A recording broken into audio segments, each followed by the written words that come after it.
So the funeral would take place in the parlor portion of the home. So if you envision a Victorian house in the parlor area where people would come and gather for parties, but then when somebody died, they'd gather for a funeral.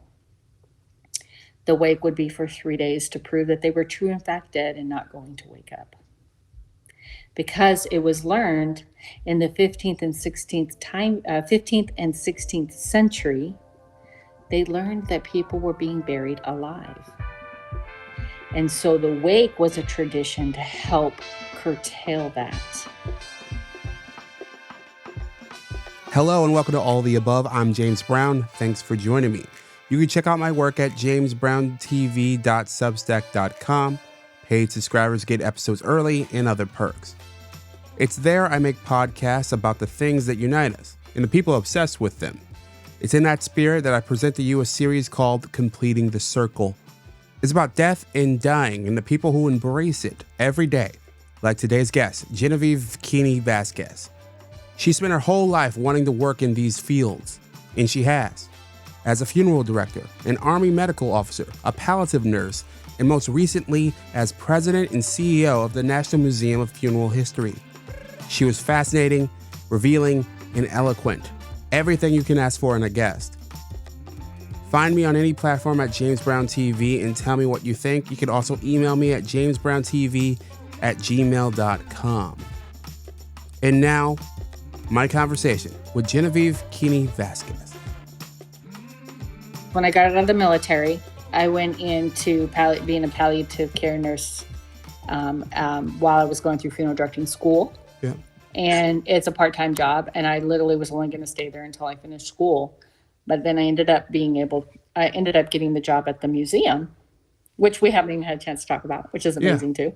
But so I got the job at the museum, and I said, well, I would, love to stay on at the hospital, because to me, I feel like I get the best of both worlds, right? I get to be with my families. I get to care for the dying. I get to care for my fellow comrades. And to me, that is very honorable.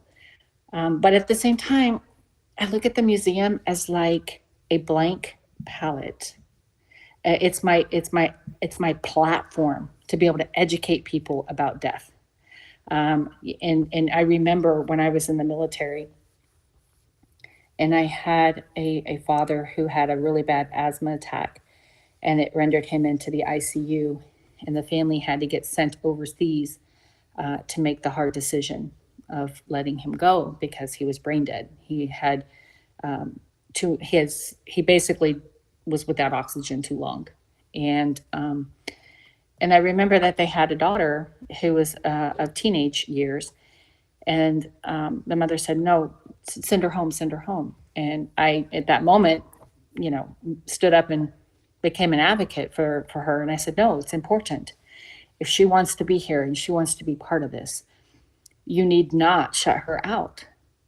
It's very important that if a child wants to be a part of this passage of life in life, this turning of events in life, that they are allowed to, because a child will create a more unrealistic reality for themselves, which is probably 10 times worse than the reality of the situation. So I always encourage them. I studied children and grief in my psychology undergraduate studies. That was my focus, was children and grief, and understanding that children can understand the process and absence of a human being to death as early as the age of 2. They just don't know what it is. They don't comprehend yet educationally or developmentally that it's actual death and it's final. But they sense absence. And in that absence can warrant outbursts of behavior. And so that can happen again in any amount of years of a child in their young adolescent years or young teenage years, that if they're not given that opportunity to help them understand why they're feeling the way they feel in this absence that was created by death, and we don't label it properly for them, they're going to continuously try to seek and understand it themselves. And we are their teachers, we're their parents, we're here to help them understand these things. And to shut them out of that, to me, is an injustice. It's misinforming to them. So I was strongly encouraging this family to allow their daughter to be a part of this because she wanted to be a part of this. She showed interest, never forced them, but allowed them if they do show the interest because they're young enough. I should say, if they're curious enough to take themselves to it, know that they're mature enough to try and understand it because they want to be a part of it.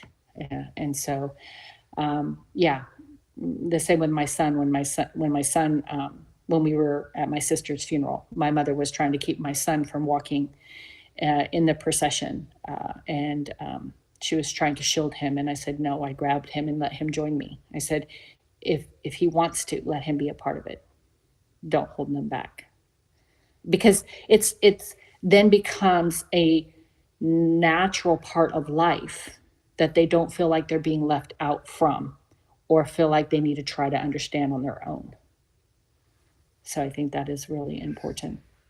And I think that, with the museum, it's a wonderful neutral environment for people to be able to bring their children and talk about the subject of death, because they're exposed to death as early as the age of 1, when you put them in front of cartoons.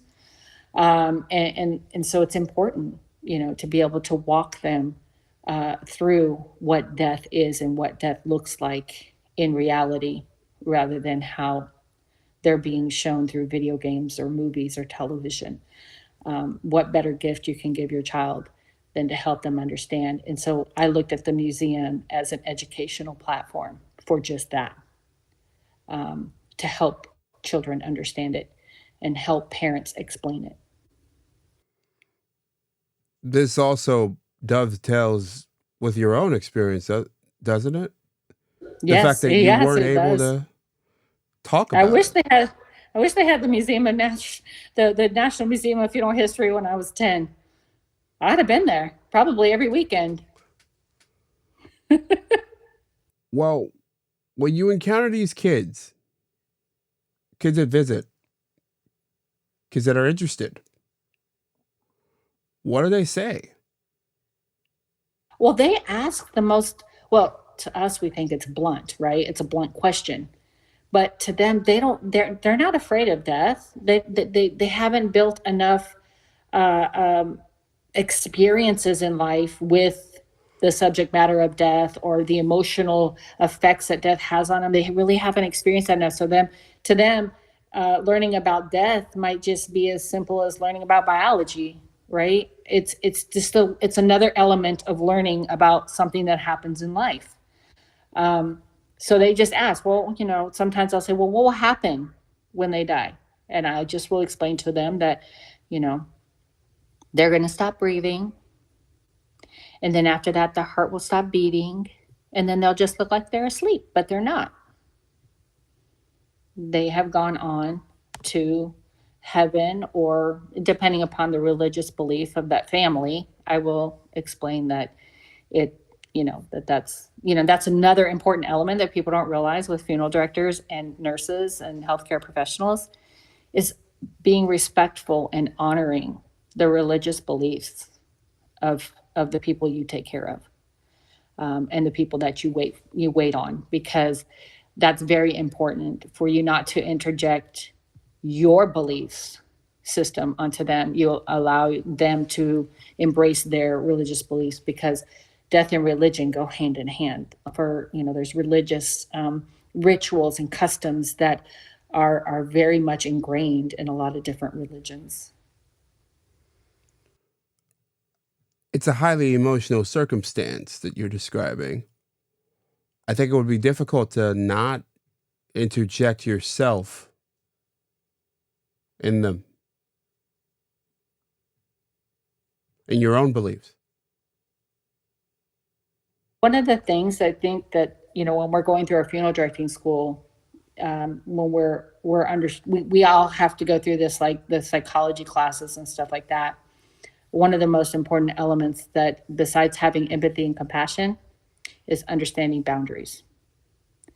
because boundaries are very important in dealing with families, and especially dealing with families in a highly emotional situation. You have to have boundaries not only for yourself so that you don't become all consumed, but you have to have boundaries for the family, so that you don't project yourself onto the family, and you don't allow the family to project their emotions and or anger onto you.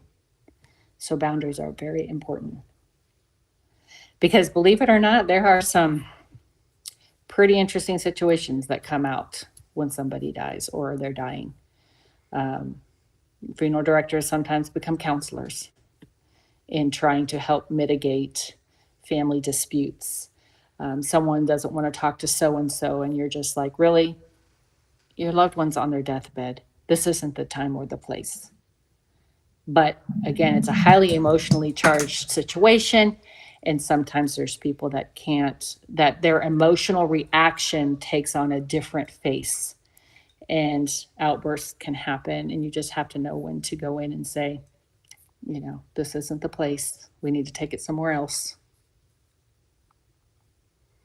So many things people don't realize. Yeah. So you're obviously a medical professional in that instant. You're also a counselor. I guess it's a different type of medical professional, but you're playing so many different roles at the same time. Yes. And you have to understand, what role is needed at what time. It's like you say, you have a whole bunch of different hats. You just got to figure out which one needs to be worn at that moment. With that, I'd love to pivot into funeral history for a moment. How long have you worked at the museum? 17 years. And I'd like you, I guess I'll start broad. Sure. Have there been turning points in the history of funerals in this country where the timbre of them changed? Yes, definitely. There's quite a few turning points. Of course, during the Civil War time period, that was a huge turning point for our industry. Before, caring for the dead, it was quite a rapid process, because, a lot of times death came about by diseases which were highly communicable. They spread very easy. So caring for the dead was immediate burials. Rid the body of any ability to contaminate the live people. During the Civil War is when the technique of embalming, or the practice of embalming, came to America.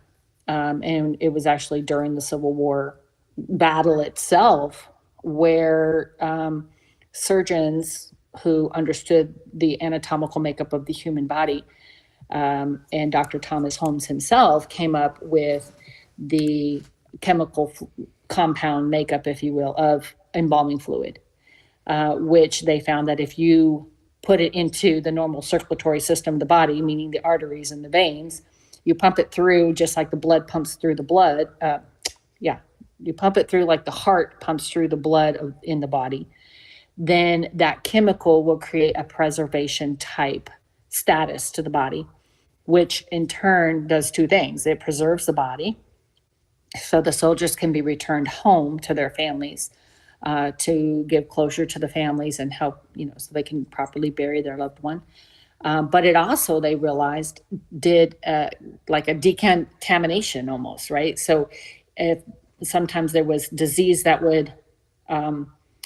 could be animate, let me see how the proper word, if when a body dies, the rats come about and stuff like that and tend to, I'm getting grotesque here, but reality is the rodents and the bugs eat on the body, and which can spread a disease, which can be spread to the live soldiers. And so to conserve the fighting strength, they say, well, let's decontaminate these dead bodies to keep them from getting diseased.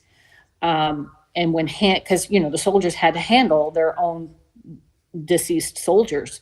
And so in that handling process of the dead bodies, they were afraid they would get a contamination of the disease the bodies was carrying based off of it, them getting it from like the rats was that could have been feasting on it the night before. So it was a twofold process: preservation and disinfection. And so that morphed into the actual profession of the embalmer, where the surgeons were our first embalmers, but during the war they needed the surgeons more for the live soldiers, to do surgery on them, tend to their wounds so they could continue on in the battle. So they just basically trained the layperson to be an embalmer, and then that's where our profession came to be. Was we were trained by the surgeons because surgeons had to teach us how to introduce the chemicals and the anatomical makeup of the human body.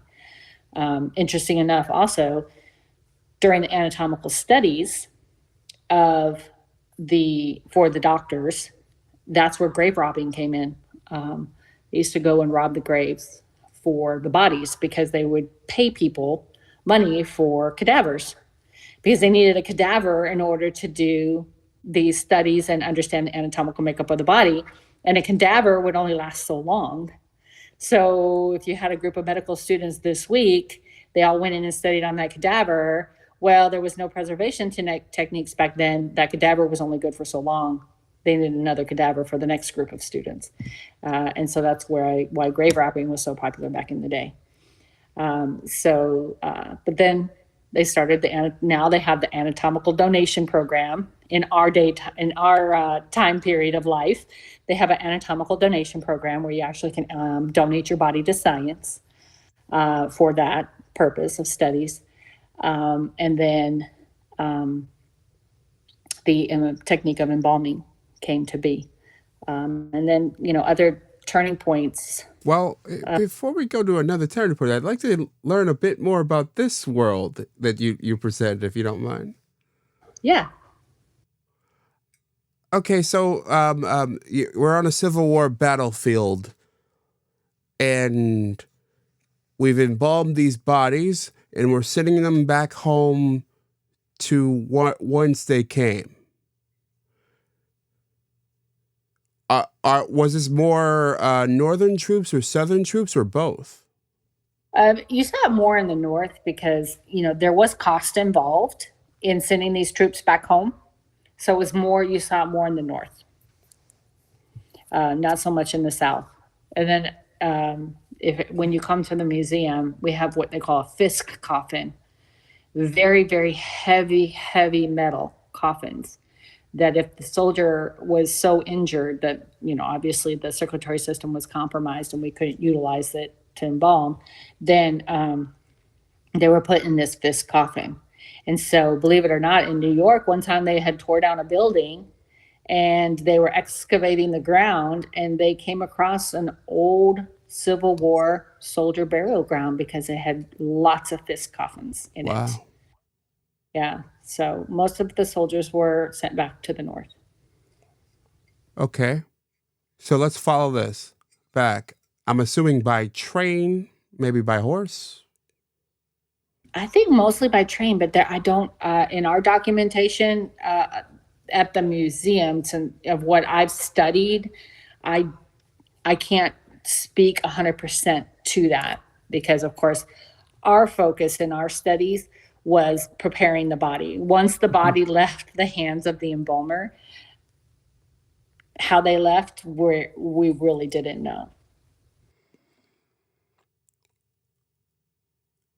Do you know how funerals themselves were handled in that era? So, let's see, Civil War.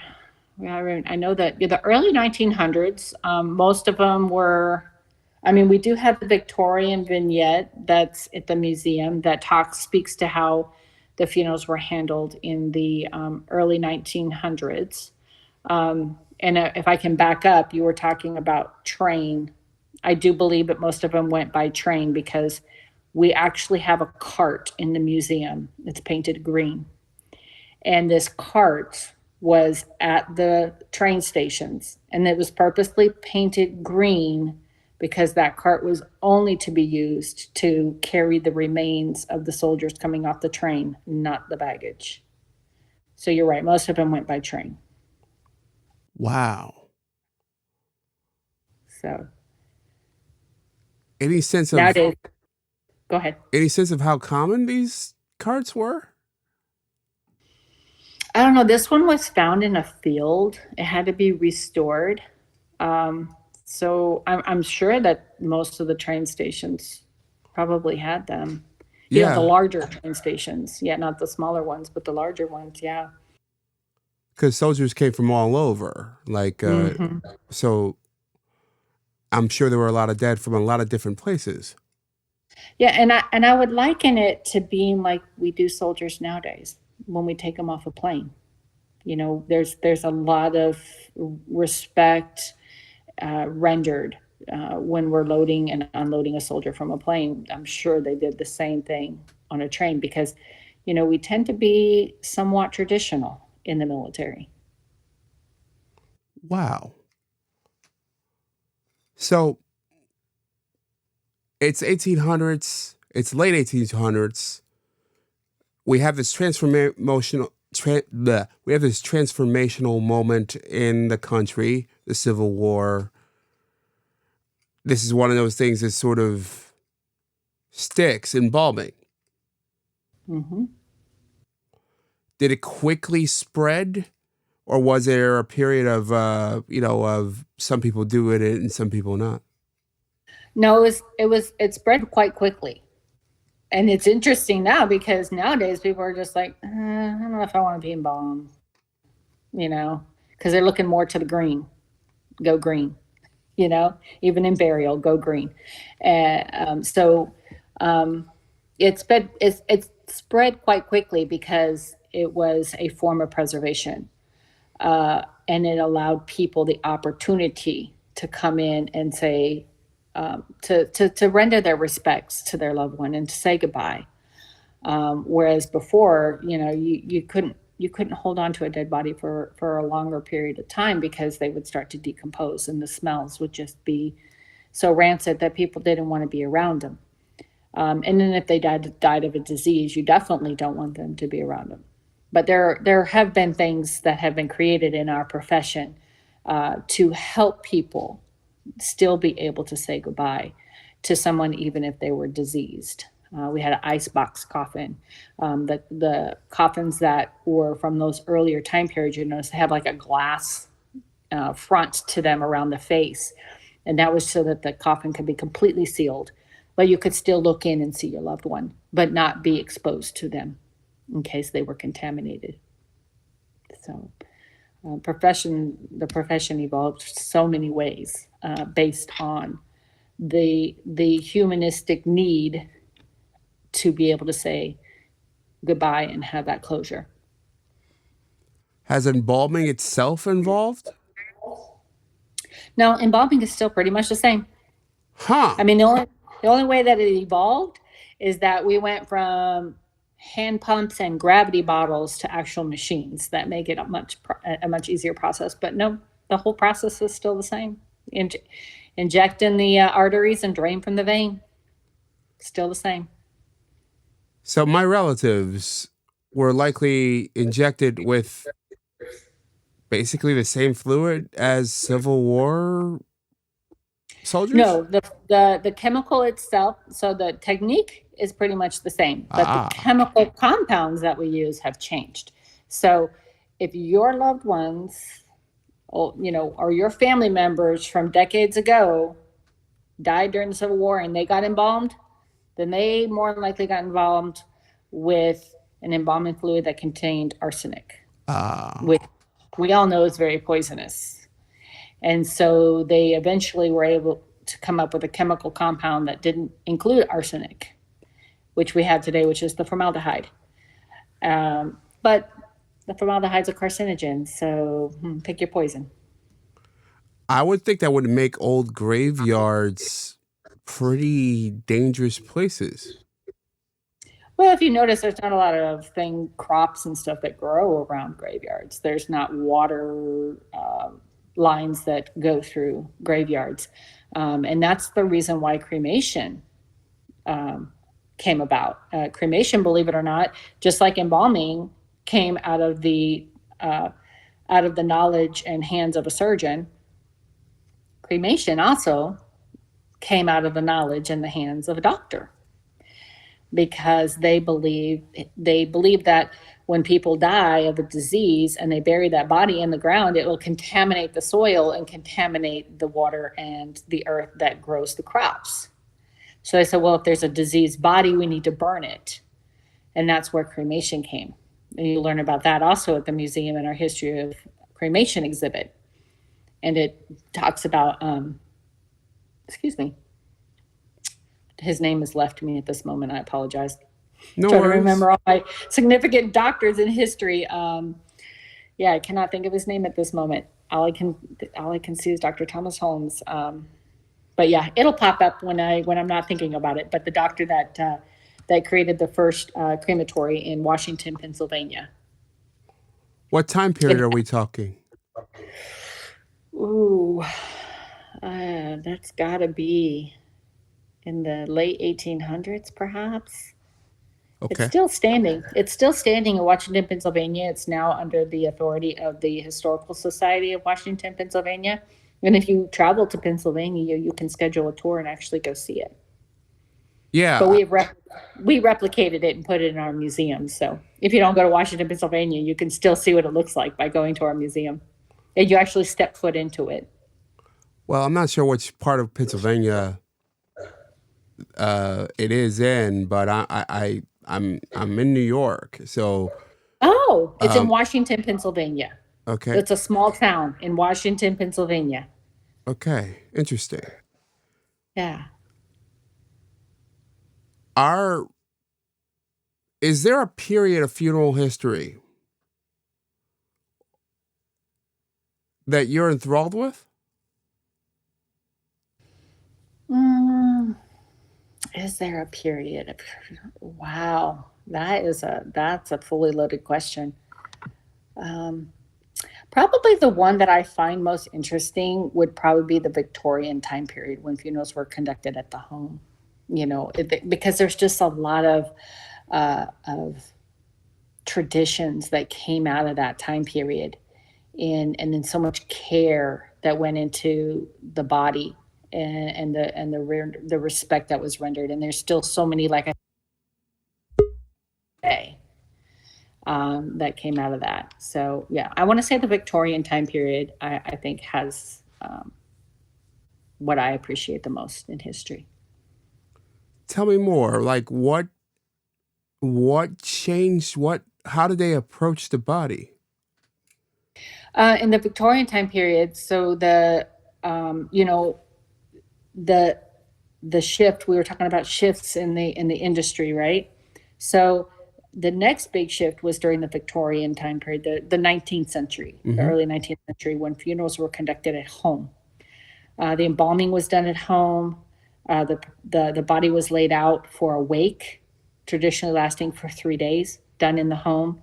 All the flowers were adorned around the body. So I'm going to pick all of that apart now.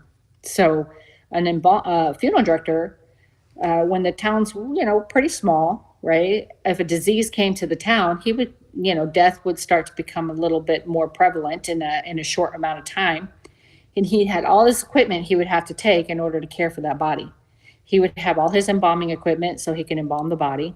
He would have his cooling board so that he could cool the body to room temperature, because the body would either get a fever, or what we call an agonal fever, which still happens today. Anybody who's meeting death could get an agonal fever. It's just part of the process of dying. Or they had a fever from their disease that they were dying from.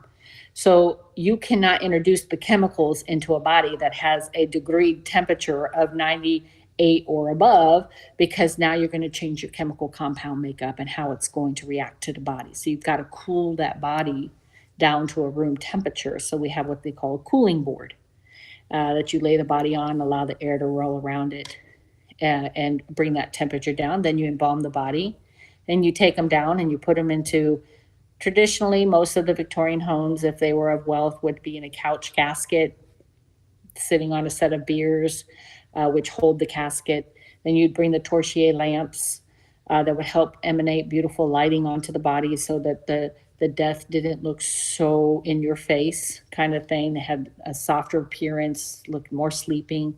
They'd have the flowers so to help mask the smell of the death or the odor that the body might put off while you're coming and paying your last respects.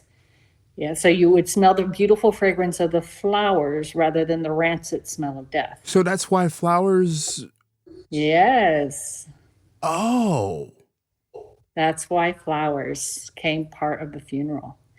Nowadays, we use it as a sign of sympathy and respect and condolences. We still carry that tradition on. And then we would have, then the funeral director would bring the organ to play the music in the background and the religious stuff if it was needed for any customs and rituals. So just a lot of stuff that the funeral director would have to bring to the home just to care for one deceased body. So the funeral would take place in the parlor portion of the home. So if you envision a Victorian house in the parlor area where people would come and gather for parties, but then when somebody died, they'd gather for a funeral. The wake would be for 3 days to prove that they were true in fact dead and not going to wake up. Because it was learned in the 15th and 16th century, they learned that people were being buried alive. And so the wake was a tradition to help curtail that. And so to keep people, if they had a fear of being buried alive or they weren't sure they were truly dead, they came up with a device that would tie a string around the finger, run it up through the earth, attach it to the bell. And if they woke up and started scratching on the top of the casket, unbeknownst to them, they would be ringing a bell that was attached to their finger. And they would be saved by the bell.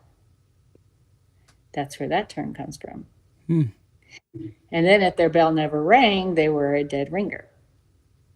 That's where that phrase comes from. That's where that phrase comes from. And then, because people tend to all retreat home at night, when the sun goes down, people go home, they get ready for dinner, they go to bed. So if somebody were to wake up in the middle of the night that was buried alive because they didn't have the abilities to determine true death back then, they didn't know about an EKG or an EEG or to check the pupils for reaction from light or put a mirror under the nose to look for the mist on the mirror. They didn't know that these were obvious signs to check for of life versus death. So they'd be buried alive, unbeknownst to them, because they might be in a coma from their illness and it very much looks like death. I don't know how many times I've walked past the patient's room and had to stand there and look to see if they were breathing because they look like they're dead. And so I truly understand why you would tie a string on a finger back in the day if you didn't have the medical technology to say you were truly dead. And so at night, when these people would go home and retreat to their homes and go to sleep, they needed somebody to stay in the graveyard at night to listen for the bells. And that's where the graveyard shift comes from. The shift at night to work in the graveyards, listening for the bells to ring. But we still use it today, but it's not to work in the graveyard. It just means that you work at night. You work the graveyard shift. So that's where that came from. And I'll give you one more term that came out of this Victorian time period. And this is why I like it so much, because it has so much interesting tie-ins to the things that we use today and we don't realize it, right? So as the deaths became, as the small towns began to grow, and if a disease hit that small town, the deaths were quite abundant, which made it a huge undertaking for the funeral director to take all of his equipment from house to house to house to prepare the deceased for the wake and then the burial. He said, wow, why don't I just keep all my equipment in one place and bring the bodies to the building? And that's where the funeral parlor came in.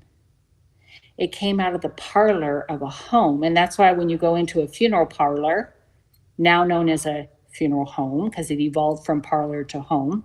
But if you go in, it kind of looks like the gathering space, kind of like the living room of a house, right?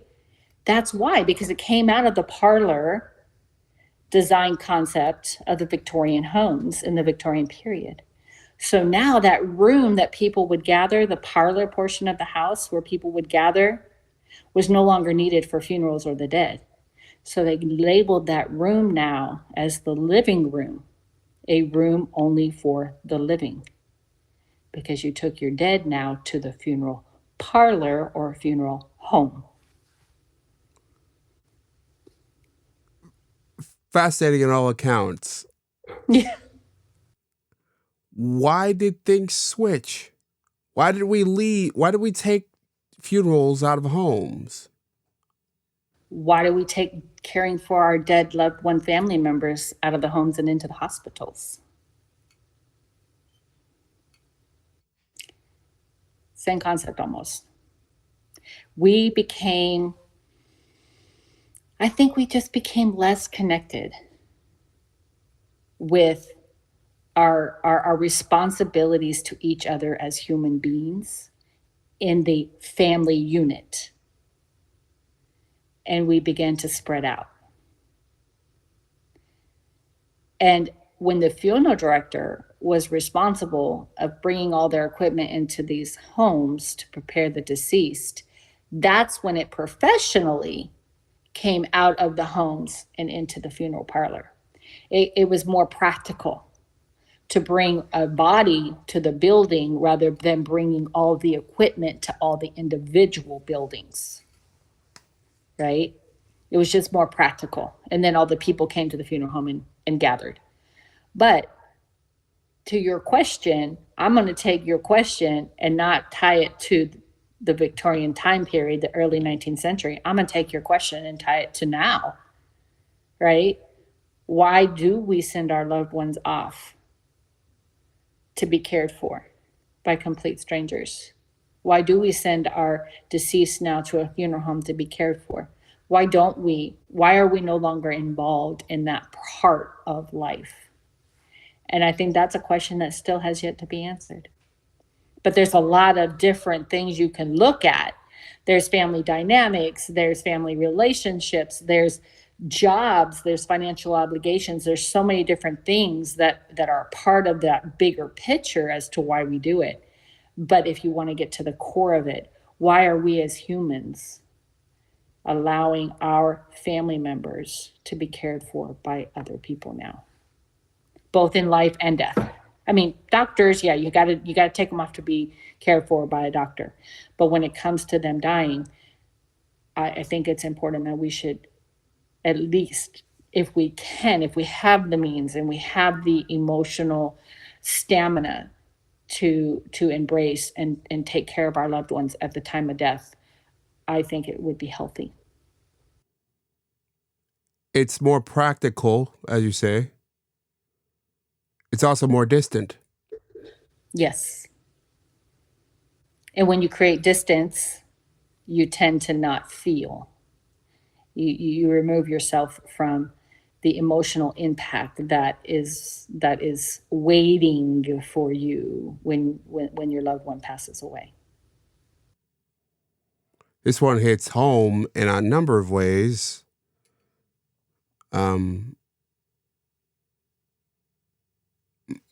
My younger brother, one of them, had pretty severe disabilities. Has pretty severe disabilities.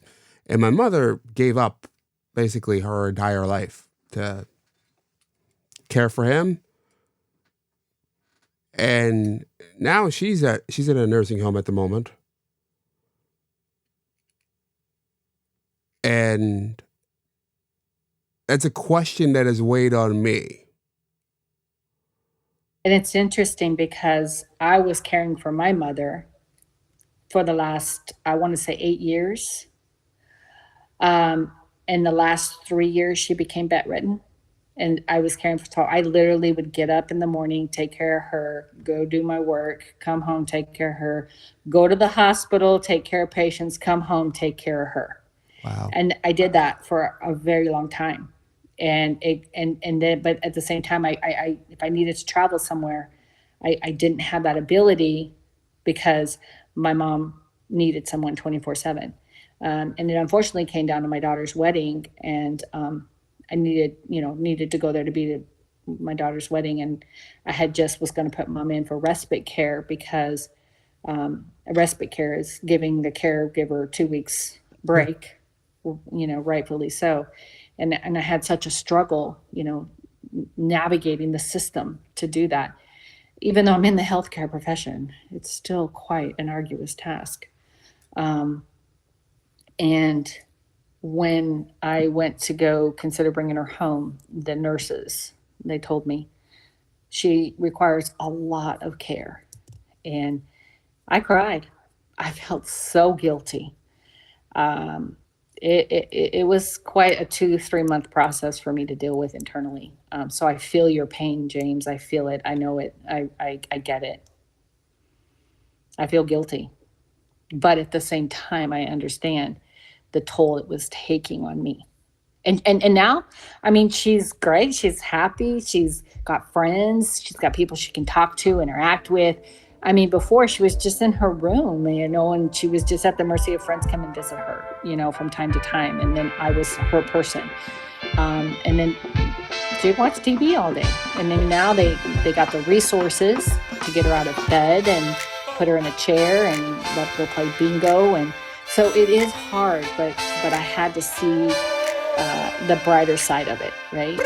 But I did tell them, when my mom gets to the point where she is hospice, and I know what it looks like because they've tried to tell me she is, and I'm like, no, she's not there yet. I know my mom. But when she does get to that point, I will bring her home. And I will do whatever it takes to care for her. And I will allow her to pass away in home with family as much as possible. That I do want to do. And I don't know if it's so much important for her as it is for me. Thanks for listening to all of the above. Let me know what you think at James Brown TV anywhere. And of course, at jamesbrowntv.substack.com. Paid subscribers can listen to more of my conversation with Genevieve now. Everyone else will hear the next part next week.